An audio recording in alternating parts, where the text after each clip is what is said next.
Halo, habari ya asubuhi. Mimi ni Amos Simiyu. Namsalimia nyote kwa jina la Yesu, Bwana wetu Mwokozi ambaye aliokoa nchi.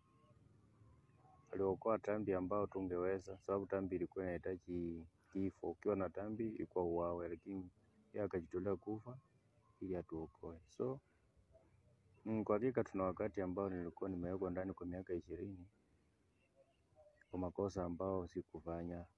Kukopesha mtu pesa ikaniletea hiyo shida. Nadhani mliniona kwa mitandao, nimekuwa kwa Citizen, nimekuwa kwa Tuko, mitandao nyingi.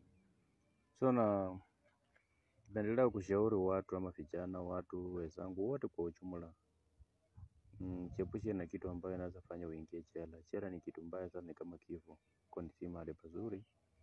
Jiepushe na kutembea na wasichana rika ndogo ambao hawajafika miaka 20 ama 18. Jiepushe na vitu kama labda kuchukulia mtu simu ama pesa. Ama kujiepusha mahali ambayo imekuwa na kitu kama imefanyika kitu yote ila hatari unakimbilia hapo, ama kutoa ushahidi yenye huna uhakika naye, inaweza kuletea shida. Kitu kingine, mfuate mtu ambao anapenda Mwenyezi Mungu, cha Mungu, sababu kuwa na wazazi ni kitu ya maana sana, lakini wengine wako na wazazi na unaona wanaongea na matamshi mbaya.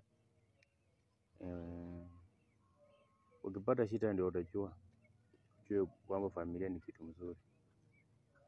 Huko ndani mimi sikuwa na wazazi, sina familia, niliumia sana.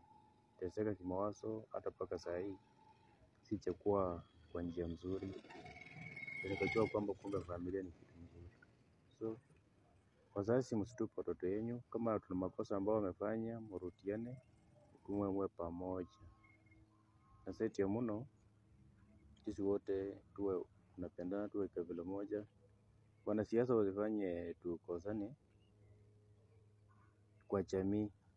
Tuwe hao wako pamoja na sisi huwa tunapigana, tunafanya ni tuwe watu ambao kuendeleza amani kila wakati. Uongozi unatoka na kwa Mwenyezi Mungu. Sio watu wa kufanya nini, kuleta shida ama kuumizana sisi wenyewe kwa wenyewe. Tuwe watu wa kufanya nini, kupendana kabila yote. Sisi wote ni jamii moja. Ukisoma kitabu cha Mwanzo 11 mstari wa 6 mpaka 9. Sisi wote tu ni jamii moja, ndugu yangu. Tuwe watu wa kupendana. Mimi nilihangaika sana kwa maisha, na bado nahangaika, lakini Mungu ako pamoja na mimi. Sababu nilikuwa jela na nilikuwa na kifungo 2. Sababu nashangaa nikitoka nitaenda wapi, sina mahali ya kuenda.